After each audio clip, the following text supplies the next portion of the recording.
Серийный убийца, прозванный китайским Джеком-потрошителем, приговорен в пятницу к смертной казни.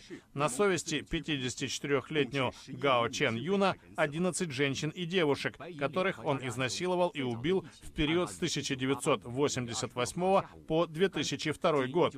Свои жертвы он еще и грабил, а трупы расчленял. Преступление, по признанию Гао, он совершил в городах Байянь, провинция Ганьсу, и Баотоу, автономный район, внутренняя Монголия.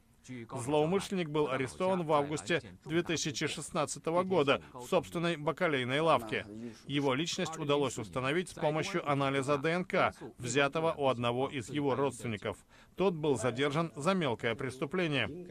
По словам представителя прокуратуры Байяня, сложно говорить о каком-то едином мотиве его деяний. Иногда он убивал ради денег, в других случаях нападал на женщин с целью изнасилования. Первой жертвой Гао в мае 1988-го стала 23-летняя девушка, на теле которой осталось более 20 ножевых ран. Самой младшей из убитых была 8-летняя девочка.